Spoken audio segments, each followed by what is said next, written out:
Bismillahirrahmanirrahim. Alhamdulillahirabbil alamin. Wassalatu wassalamu ala asyrafil anbiya'i wal mursalin wa ala alihi wa sahbihi ajma'in. Alhamdulillah. Al-qismul awwalu fi khairin nasi. Bagian pertama tentang siapakah golongan yang terbaik. Sebutkan di bagian ini. Dari hadis pertama sampai ke 29.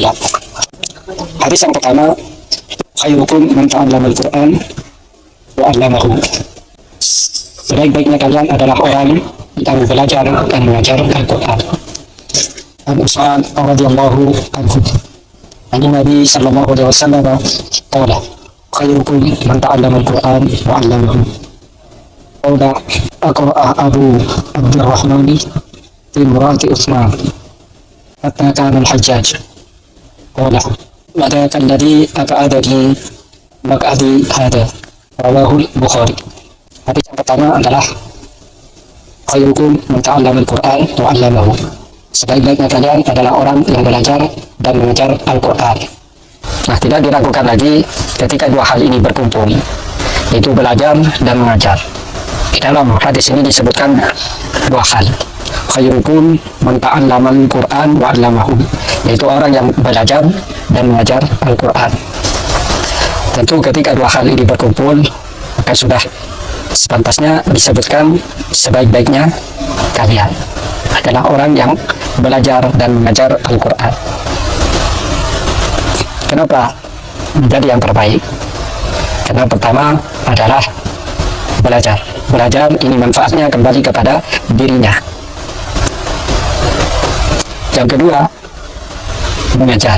Nah, mengajar ini manfaatnya kembali kepada berguna bagi orang lain, sehingga manfaat untuk diri sendiri juga bermanfaat bagi orang lain. An-naf'ul qasir wan naf'ul muta'addi, itu manfaat untuk dirinya sendiri dan manfaat untuk orang lain.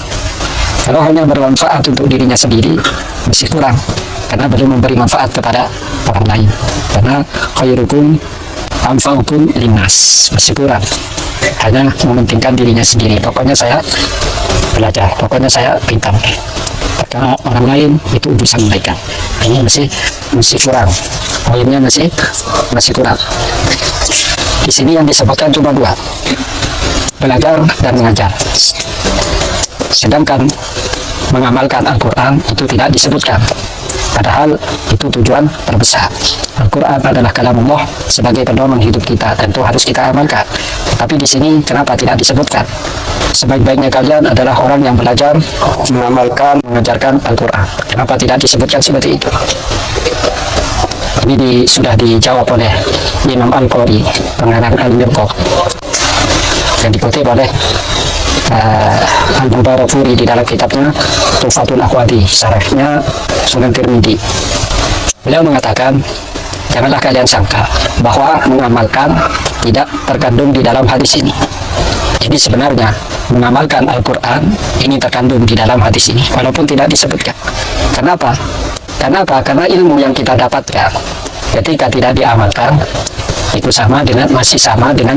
masih sekelas dengan orang yang bodoh. Kita udah belajar, udah banyak ilmu yang kita dapatkan, dan juga kita mengajar, tetapi ilmunya tidak diamalkan. Nah, orang yang seperti ini oleh Imam Al-Qari tetap dianggap sebagai orang bodoh. Karena apa? Karena kita belajar ilmu agama itu tujuannya adalah untuk kita amalkan. Kalau tidak diamalkan itu masih sama dengan orang yang bodoh. Jadi mengamalkan terkandung di dalam hadis ini. Imam Ibnu Hajar di dalam Syarah Bukharinya Fathul Bari, beliau mengatakan seseorang tidak akan dikatakan sebagai Rabbani, pendidik, sampai dia mempunyai tiga kategori. Yang pertama adalah aliman, harus alim, tentu dengan proses belajar. Yang kedua, amilan, mengamalkan ilmunya. Yang ketiga, mualliman, menjadi seorang pendidik, menjadi seorang guru. Imam Al-Qurtubi mengatakan paling afdolnya amal itu adalah mengajar Al-Quran. Kenapa? Karena dengan mengajar Al-Quran ini kita menolong agama. Seperti layaknya orang yang mentalkin orang kafir masuk Islam. Karena itu mari kita belajar mengajar Al-Quran dan juga mengamalkan Al-Quran. Kita belajar terlebih dahulu, baik meliputi cara bacanya, makhorijul hurufnya, tajwidnya, dan juga hukum-hukum yang terkandung di dalam Al-Quran. Kita belajar fikihnya. Setelah kita tahu, kita amalkan. Dan setelah kita amalkan, kita ajarkan. Dan itulah sebaik-baiknya kalian. Khairukum man ta'allama al-Quran wa 'allamahu. Alhamdulillah, kita sedikit demi sedikit belajar Al-Quran. Walaupun kita sudah berkeluarga, sibuk bekerja, ataupun sudah berumur, kita tetap belajar Al-Quran sedikit demi sedikit. Itu dengan cara mendengarkan ceramah dari para ustadz, dari para kiai, dari para ulama, dan juga membaca buku-buku terjemahan. Sudah seharusnya di dalam rumah kita ini ada Al-Quran terjemahnya sekaligus dengan terjemahnya. Al-Quran yang ada terjemahnya. Sekali-kali atau kita istiqomah untuk membaca Al-Quran sekaligus dengan terjemahannya. Ini untuk standar, bukan untuk berfatwa ya. Ini untuk diri kita sendiri. Tentu belajar itu harus dengan seorang guru. Tetapi ketika kita di rumah, kita usahakan kita baca Al-Qurannya, setelah itu kita baca terjemahannya. Sedikit demi sedikit, insya Allah kita tahu terjemahnya Al-Quran, bukan isi kandungannya ya. Kalau isi kandungan Al-Quran, ini tentu harus lengkap dengan perangkat-perangkat ilmu tafsirnya. Tidak cukup dengan terjemahan. Di surah Yasin yang biasa kita baca, apakah kita tahu pernah membaca terjemahannya secara lengkap sampai akhir surat Yasin? Sehingga secara garis besar ketika kita membaca terjemahannya, kita akan mengerti secara garis besar apa Yasin itu, ada kisah apa di dalam Yasin itu. Dan semoga kita bisa belajar sedikit demi sedikit apa yang ada di dalam Al-Quran, agar kita bisa mengamalkan kandungan Al-Quran, mengamalkan Al-Quran, sekaligus nanti kita sebarkan, ajarkan kepada anak-anak kita, kepada keluarga kita, kepada teman-teman kita, dan kepada siapapun.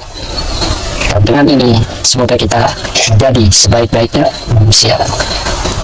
Dan dengan belajar Al-Quran ini kita akan menjadi orang yang mulia di kehidupan dunia ataupun di akhirat nanti. Amin Allahumma amin.